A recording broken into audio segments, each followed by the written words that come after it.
आप पार्टी की नेत्री तथा मंत्री आतिशी ने दिल्ली शराब घोटाले को लेकर बड़ा खुलासा किया है। उन्होंने कहा है कि दिल्ली हाईकोर्ट ने अरविंद केजरीवाल की गिरफ्तारी के खिलाफ सवाल उठाए हैं। कोर्ट में वकीलों ने जब कहा कि यह गिरफ्तारी गैर कानूनी है, गैर लोकतांत्रिक, बिना प्रमाणित सबूत के है, तब ईडी के पास कोई जवाब नहीं था। आतिशी ने कहा कि अब एक हफ्ते का समय लेकर ईडी मनगढ़ंत कहानियां भी बनाएगी और दबाव बनाकर गवाह भी खड़े करेगी ताकि अरविंद केजरीवाल जेल से छूट न पाए। और उन्होंने क्या कहा, आइए सुनते हैं। दिल्ली हाईकोर्ट में अरविंद केजरीवाल जी की गिरफ्तारी पर सुनवाई। आज इस हाईकोर्ट की सुनवाई में दो महत्वपूर्ण चीजें निकल कर आई।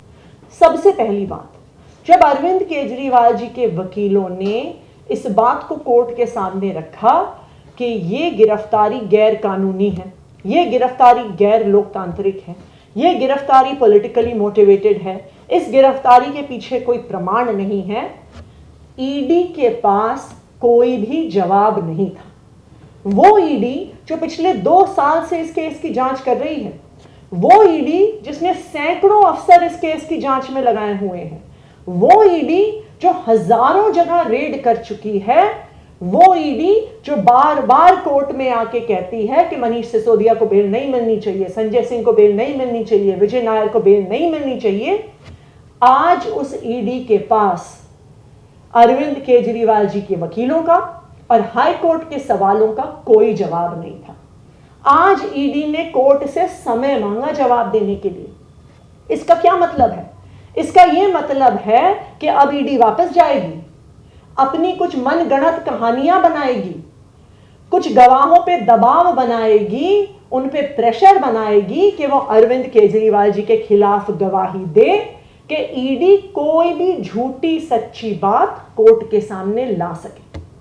तो आज ये पूरे देश ने देख लिया कि जो ईडी 2 साल से इन्वेस्टिगेशन कर रही थी, उसके पास अरविंद केजरीवाल जी के वकीलों का और दिल्ली हाई कोर्ट के सवालों का कोई जवाब नहीं था, इसीलिए उन्होंने कोर्ट से समय मांगा। आज जो दूसरी महत्वपूर्ण चीज दिल्ली हाई कोर्ट की सुनवाई से निकल कर आई है, और वो दिल्ली हाई कोर्ट के आदेश में बहुत स्पष्ट तौर पर निकल के आई है कि दिल्ली हाई कोर्ट ने भी अरविंद केजरीवाल जी की गिरफ्तारी पर सवाल उठाया है।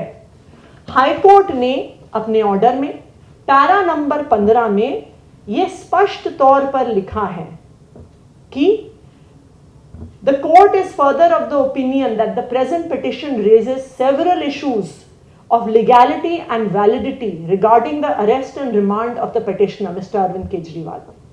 Additionally, we question whether the arrest may be politically motivated and malafide.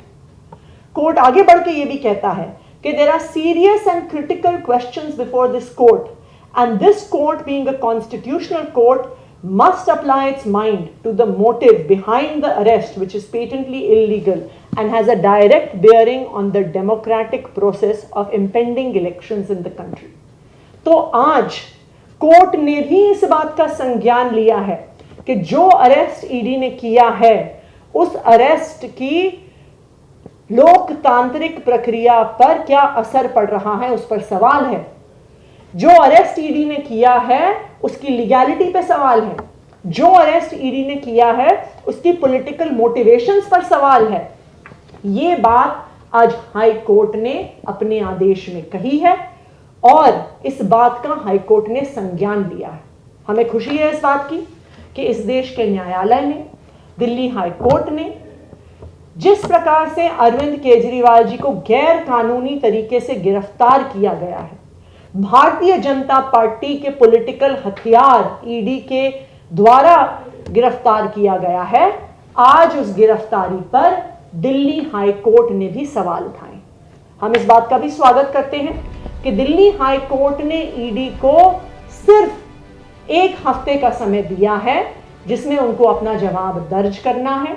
2 तारीख तक उन्हें अपना जवाब दर्ज करना होगा और हाई कोर्ट ने कहा है कि वो 3 तारीख को अरविंद केजरीवाल जी की गिरफ्तारी पर अपना फैसला सुनाएगा और ईडी को 2 तारीख के बाद समय नहीं मिलेगा। हम उम्मीद करते हैं कि हमारे देश का न्यायालय इस देश की लोकतंत्र की रक्षा करने में जो हमेशा न्यायालय ने भूमिका निभाई है वो आने वाले समय में भी निभाता है।